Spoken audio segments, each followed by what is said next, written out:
15. Alors, notre éditorialiste Lucien Pambou est toujours en notre compagnie, ainsi que notre invité, M. Ahmed Wele, qui est chercheur en sciences politiques et membre de l'ACA, la Convergence africaine pour le renouveau. Ensemble, nous allons faire le point de l'actualité internationale, en commençant par l'info du jour dans le monde.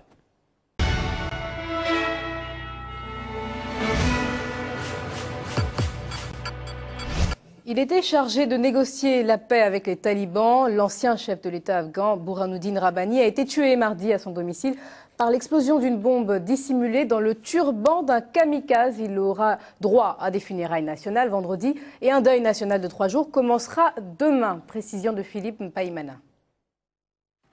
Les Afghans sont descendus dans les rues mercredi, manifester leur colère après l'assassinat de l'ancien président Burhanuddin Rabbani mardi. La victime était aussi chargée des missions de pacification au sein du gouvernement actuel. Plusieurs de ses gardes du corps ainsi que 3 de ses conseillers ont été blessés. L'attentat revendiqué par les talibans constitue un mauvais signe pour l'avenir des négociations en vue de mettre fin au conflit afghan. Nous sommes venus manifester notre indignation. Nous condamnons ces actes, nous condamnons les ennemis de la paix et de la sécurité, les ennemis de notre pays, de notre gouvernement. Nous condamnons les assassins de notre djihad, notre résistant pour la paix. Monsieur Rabbani était issu du 2e groupe ethnique le plus important en Afghanistan, les Tadjiks. C'est le 2e assassinat de personnalité de haut rang après le frère du président Karzai, assassiné en juillet dernier. Les talibans exercent ainsi une preuve de force à l'égard des forces étrangères sur place depuis 10 ans. Leur retrait prévu en 2014 risque de laisser un pays toujours divisé. Le président Karzai, qui devait assister à l'Assemblée générale de l'ONU, a décidé de rentrer en urgence. Lucien, quelles conséquences cet assassinat de l'ex-président Rabbani peut avoir sur le processus de pacification de l'Afghanistan? C'est la talibanisation progressive, pour ne pas dire concrète, de l'Afghanistan, une fois que les forces étrangères auront quitté ce pays.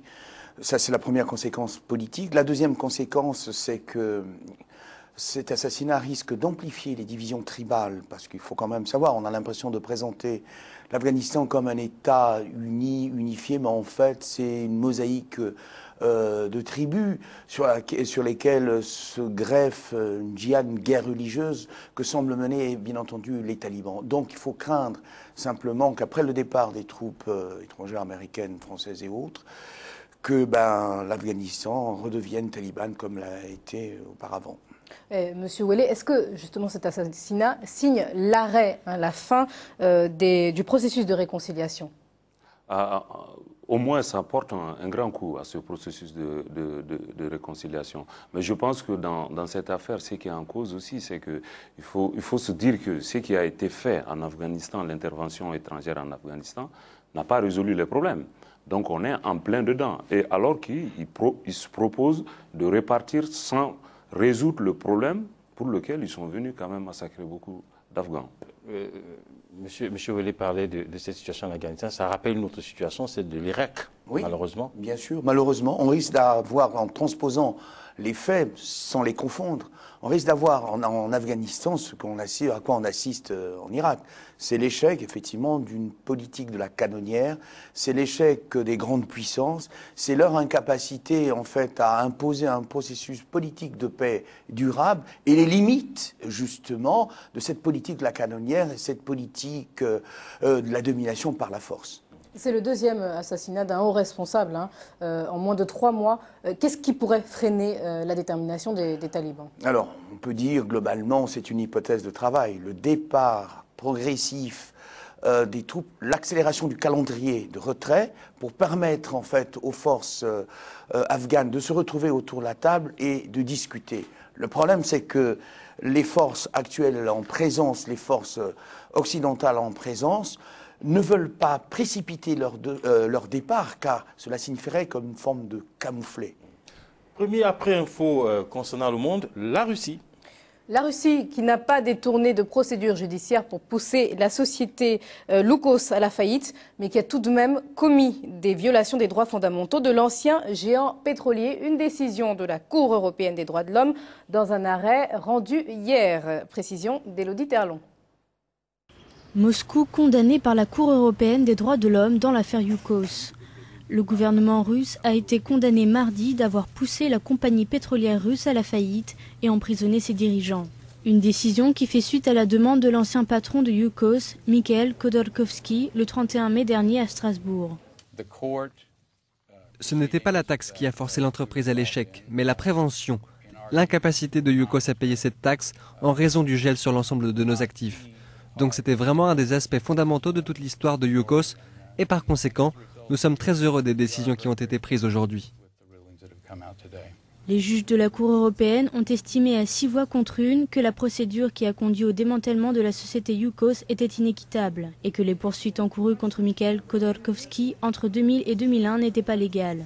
Numéro 1 du pétrole en Russie, la compagnie Yukos avait été accusée pour fraude fiscale en 2003 avant d'être rachetée par le groupe russe Rosneft en 2005. Son ancien directeur Mikhail Khodorkovsky, milliardaire russe aux actions douteuses selon le Kremlin, avait été condamné à 13 ans de prison. Le plaignant a demandé 6 milliards de dollars d'indemnisation au Kremlin, une proposition pour laquelle la Cour européenne n'a pas encore pris sa décision. Comment interpréter ce jugement un peu à la Salomon de la Cour européenne des droits de l'homme? Il faut revenir en fait aux origines de l'histoire, les origines rapidement de l'histoire.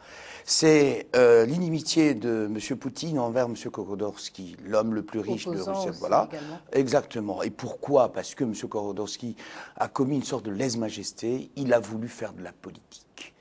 Il a voulu quitter la sphère économique dans laquelle il était reconnu et il a voulu faire de la politique en finançant des associations, ce qui était une sorte de lèse-majesté pour Poutine. Et donc Poutine voyait très bien qu'il devenait absolument populaire. Donc on a mis en place avec Rosneft un système, je dirais, de découpage à la hache de l'entreprise de M. Khodorkovsky. Il a été des procédures, tout à fait. De redressement. De redressement, de procédures iniques de redressement. De recouvrement et de recouvrement aussi. Et donc aujourd'hui, il est condamné, il est en Sibérie, en prison. Et en effet, Poutine essaie de montrer patte blanche, si on ose dire. Mais bon, on sait très bien que c'est d'abord une affaire politique. Monsieur Willet, ça veut dire que la politique et l'économie ne peuvent pas faire bon ménage? Si, ça doit faire bon ménage, mais c'est pas ça qui est en question. Ce qui est en question, c'est effectivement la politique qui est en question. C'est pas le fait que la politique et l'économie ont toujours marché ensemble, hein, ça marche toujours ensemble. Mais ici, dans ce cas-là, moi, la question que je pose, c'est quelle est la portée d'une telle condamnation, en fait. Que l'Europe condamne la Russie, je crois que Poutine et son président, vraiment, ils n'en ont rien à faire, quoi, en réalité. Autre après-info, le FMI, le Fonds monétaire international, Marie, qui abaisse ses prévisions de croissance 2011 et 2012. L'Europe et les États-Unis risquent de replonger dans la récession l'an prochain s'ils ne s'attaquent pas à leurs problèmes économiques, selon le FMI. Le fonds a d'ailleurs abaissé sa prévision de croissance mondiale à 4% cette année et l'année prochaine. Précision de Philippe Mpaimana. La croissance de l'économie mondiale est revue à la baisse dans les prévisions du FMI pour 2011 et 2012. Les freins à cette croissance sont avérés. La crise de la dette dans la zone euro, qui est hors du contrôle des décideurs européens, en dépit de leur engagement à trouver une solution, et la situation économique et budgétaire aux États-Unis. Le Fonds monétaire international comprend parfaitement les inquiétudes des marchés financiers. Ce qui s'est passé est que les marchés sont devenus plus sceptiques sur la capacité des décideurs, des gouverneurs à stabiliser leur trésor public. Les inquiétudes de la dette se seront propagées à partir des pays de la périphérie de l'Europe vers les pays au cœur de l'Europe, puis aux autres, au Japon et même aux États-Unis. En Chine, en Inde et toutes les économies de marchés émergentes, la croissance devrait rester relativement solide. Il faudra cependant éviter les effets négatifs que la demande extérieure des pays sans politique économique forte peut entraîner. Je pense en premier avant tout que les pays européens doivent s'entraider entre eux pour mettre en œuvre des programmes solides d'ajustement budgétaire, des programmes fiscaux solides en s'appuyant sur le soutien extérieur ici des autres pays ou du FMI.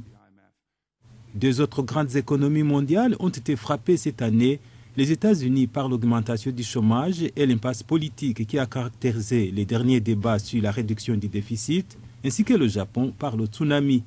En compagnie de la Banque mondiale, le Fonds monétaire international réunira ses 187 pays membres du 23 au 25 septembre prochain à Washington. La crise de la dette de la zone euro a des répercussions visiblement sur le monde entier. Ça vous surprend ou pas? Non, ce n'est pas surprenant, dans la mesure où les différents ministres se réunissent, le G20 se réunit, les remèdes sont connus, les solutions sont connues. Ce qui manque, c'est la volonté politique. Sur l'Europe, par exemple. Sur l'Europe, c'est l'intégration budgétaire qui est assez faible, l'intégration budgétaire globale. Sur l'Europe, ce qui manque, c'est la capacité de parler d'une même voix. L'Allemagne, qui va rentrer dans une zone de récession, pense qu'il n'y a pas lieu d'entreprendre des dépenses publiques pour relancer la croissance. Elle compte toujours sur ses exportations, même si celles-ci vont ralentir. Et le FMI, justement, a proposé aujourd'hui une nouvelle mesure pour tenter d'arrêter la contagion de la crise en utilisant le Fonds européen de stabilité financière. Alors, comment jugez-vous cette éventuelle mais le fonds de Marie-Angèle, le Fonds européen de stabilité financière, c'est un fonds de garantie, déjà. Or, le véritable problème, c'est que pour que ce fonds de garantie fonctionne effectivement, il faut que la Grèce montre sa capacité à faire des efforts. Comment peut-on demander à quelqu'un qui est malade, qui est couché, d'essayer de se relever par lui-même? C'est difficile. Donc, il faut des solutions drastiques. En 2008, la crise portait sur les banques. Aujourd'hui, en 2011, la crise porte sur les États, dont la dette grecque. Il faut que les États prennent une décision, mais cette décision peut passer, entre autres, par la disparition de la dette grecque. Or, faire disparaître la dette grecque, c'est créer une jurisprudence. L'État français n'en veut pas pour ne pas donner une sorte de signal d'alarme aux autres États, italiens, espagnols, qui sont dans ce cas et qui revendiqueraient aussi qu'on supprime leur dette. Nous sommes dans une situation difficile et inextricable. Il faut taxer les transactions financières, mais les Américains n'en veulent pas, reportent la décision. Alors le zoom monde, ce sont les États-Unis. Laura Moy d'Amnesty International s'exprime sur la condamnation à mort de Troy Davis. Ce condamné à mort américain, âgé de 42 ans, sera exécuté par injection létale et est inculpé depuis 20 ans du meurtre d'un policier blanc. Nous sommes profondément attristés et choqués ce matin. Nous ne pouvons pas croire que la commission de remise des peines et des libertés conditionnelles permette à une personne d'aller à sa mort malgré le fait que des doutes sérieux de sa culpabilité restent non résolus. Monsieur Ouellet, cette situation montre quand même les paradoxes d'une société américaine où il y a la démocratie, mais en même temps où on n'hésite pas à condamner à mort. Est-ce que vous êtes partisan de la peine capitale ou pas? Ah non, pas du tout, pas du tout. Moi, je suis toujours ému devant quelqu'un qui sait qu'il va mourir, qui sait qu'on va... Maintenant, la société américaine, elle est telle qu'elle est. C'est plein de paradoxes. Mais moi, je pense qu'aujourd'hui, on doit aller au-delà de ça. C'est une période, ça me rappelle quand même des périodes très, très révolues. Moi, je dis qu'on doit trouver une autre solution pour faire payer à quelqu'un les crimes qu'il a commis dans la société. Et cette affaire, Lucien, a fait couler beaucoup d'encre, notamment parce que le condamné est afro-américain et que celui qui a été tué est un policier de couleur, de race blanche, en tout cas. Est-ce que vous pensez que ça aurait suscité une telle polémique si ce n'avait pas été le cas? Oui, je pense aussi. Bon, le problème, c'est que depuis l'accès aux droits civiques de la part des populations noires, même si on a un président noir aux États-Unis, il me semble que les tensions raciales demeurent. Même si aujourd'hui il y a une sorte de consensus, il y a une sorte de compromis, les tensions raciales demeurent toujours dans ce pays. C'est vrai, M. Ouellet a raison de dire que quel que soit l'acte commis, il faut créer les conditions pour que le pardon soit possible. Condamner quelqu'un qui a tué quelqu'un d'autre, c'est difficile. Alors, c'est la loi de Talion, on va se venger. Le problème, c'est que dans le cas de M. Troy Davis, un certain nombre de preuves sont relativement fragiles, un certain nombre de preuves manquent, mais on va quand même le condamner sur une intime conviction. L'info du monde en Telex, c'est d'abord le Venezuela. La prochaine élection présidentielle au Venezuela sera organisée le 7 octobre 2012. Une annonce faite hier par la commission électorale. Et à 57 ans, le chef de l'État, Hugo Chavez, a exprimé l'espoir d'effectuer 2 mandats supplémentaires à la tête de son pays. La Turquie, quant à elle, a rompu son dialogue avec la Syrie et envisage des sanctions contre le pays voisin, dont le régime réprime depuis 6 mois un mouvement de contestation. Recep Tayyip Erdogan, le Premier ministre turc, l'a annoncé aux États-Unis à l'issue d'un entretien avec le président Barack Obama. Et enfin, le chiffre du jour, 10%. La commission aérienne Air Berlin, en pleine crise, a annoncé dans la nuit de mardi à mercredi qu'elle allait réduire de 10% sa flotte et économiser ainsi 200 millions d'euros. Le nombre d'avions doit passer de 170 à 152. Monsieur Ouellet, vous avez une réaction par rapport à l'une des infos avancées? Par rapport au Venezuela, oui. Chavez, moi je pense qu'il pourrait quand même se reposer un peu, surtout on le sait, un peu malade, atteint de cancer. Oui. Et vouloir s'éterniser comme ça au pouvoir, moi je ne crois pas que ce soit la solution, il ne doit pas être indispensable au peuple vénézuélien. Lucien?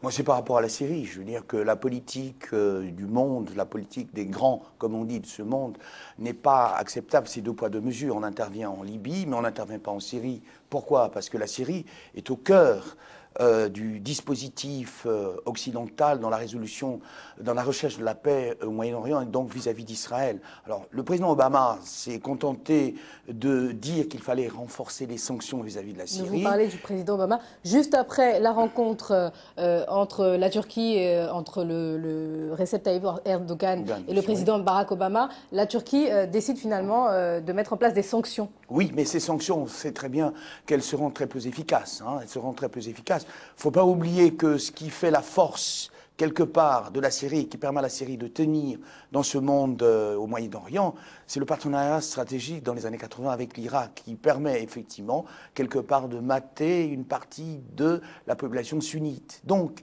on est là dans des enjeux de politique, de géopolitique, qui, en fait, dépassent le simple conflit et les simples morts. Quand je dis les simples morts, je ne veux pas minimiser les morts, mais il y a un adage qui dit qu'au Moyen-Orient, quand on veut faire la guerre, au Moyen-Orient, quand Israël veut faire la guerre, elle est faite avec l'Égypte, et quand elle veut faire la paix, elle fait avec la Syrie. Donc, alors nous, on se retrouve, pour faire la paix d'ailleurs, on se retrouve après la pause pour aborder non seulement l'infosport, le décryptage, faire un clin d'œil à nos programmes d'Africa 24, mais aussi pour parler de notre chronique du jour. À tout de suite.